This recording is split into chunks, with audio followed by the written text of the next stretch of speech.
Hello అండి అందరికీ. ఎలా ఉన్నారు అందరూ? అందరికీ తొలి ఏకాదశి శుభాకాంక్షలండి. నేను పొద్దున లేచాను, 5కి లేచాను. లేచి పూజకి ఇలా సిద్ధం చేసుకున్నానండి. పూజకి ఇలా సిద్ధం చేసేసుకొనున్నాను. దీపం వెలిగించుకోవడానికి. దీపం వెలిగించుకున్నానండి. ధూపం, టెంకాయ కొట్టేసాను, కొబ్బరికాయ కొట్టేసాను. దీపం వెలిగించుకొని ధూపం వేసేసుకున్నానండి. తొలి ఏకాదశికి యాక్చువల్ నేనెప్పుడూ ఉండకపోతుండేనండి ఉపవాసం. ఈసారి ఉపవాసం ఉన్నాను. చాలా మంచిగా అనిపిస్తుంది. ఇంగా ఇంట్లో పూజ అయిపోగానే గుడికెళ్ళడానికి రెడీ అయితున్నాము. ఇంటి దగ్గరలోనే ఒక శివాలయం, శివుడు కూడా ఉంటాడక్కడ. రామాలయం టెంపుల్ ఉంది. రామాలయం, శివుడు, ఇంకా అమ్మవారి టెంపుల్ అన్నీ ఒకటే దగ్గరుంటాయి. ఇంటి దగ్గరనే ఉంటుంది. అక్కడికెళ్తున్నాము దర్శనం చేసుకోవడానికి. ఇంట్లో పూజ అయిపోగానే ఇక గుడికెళ్ళి మొక్కుకొని వద్దామని వెళ్తున్నాము. మా బాబేమో బండెక్కెళ్తుంటే, మా పాపనేమో నేను ఎక్కను అసలే, నేను నడుచుకుంటూ వస్తాను అనుకుంటా అన్నది. ఎందుకంటే దగ్గరనే టెంపుల్. వాళ్ళేమో వెళ్తుంటే, వాళ్ళు బైక్ మీద వెళ్తుంటే పరిగెత్తుతా ఉన్నది అసలు.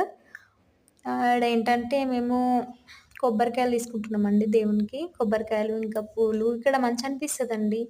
టెంపుల్ బావుంటది. చాలా విశాలంగా ఉంటది. పెద్దగుంటది. ఇక్కడేంటంటే నాకిష్టం, లింగంకి మనం డైరెక్ట్ మంచిగా అభిషేకం జేయొచ్చు. చాలా టెంపుల్స్‌లో ఉండది. ఈ టెంపుల్‌లో మంచిగా ఉంటది. ఏంటంటే గంట కొట్టిపియమని అడుగుతున్నారు. గంట కొట్టిపిస్తున్నాడు వాళ్ళ డ్యాడీ వాళ్ళకి. దర్శనమైతే మంచిగా అయిందండి.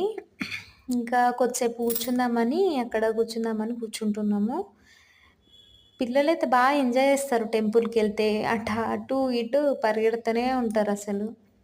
ఏంటంటే కొబ్బరికాయ కొట్టిన తర్వాత కొబ్బరికాయని కొట్టియమని అంటారు. వాళ్ళకిష్టం అది. పచ్చి కొబ్బరం తినడం. తింటున్నారు, బాగా ఎంజాయ్ చేస్తున్నారు. మంచిగా అనిపించిందండి దర్శనం. చాలా మందొచ్చారు. క్రౌడ్ బానే ఉండే గానీ, మేము దర్శనం అయ్యేసరికి తగ్గిపోయారు. మంచిగా అయిపోయింది దర్శనం అయితే. ఇక ఇంటికెళ్తున్నామండి. దర్శనం అయిపోయింది. ఇంటికైతే వెళ్తున్నాము. చాలా రోజులైతుందండి వీడియో పెట్టక. తొలి ఏకాదశి రోజు వ్లాగ్ తీసి పెడదామని అనుకున్నాను. ప్లీజ్ సపోర్ట్ చేయండి ఛానల్‌ని. Please like and share, subscribe. దర్శనం అయితే అయిందండి. ఇక ఇంటికొచ్చేసాము. ఓకే అండి. బాయ్.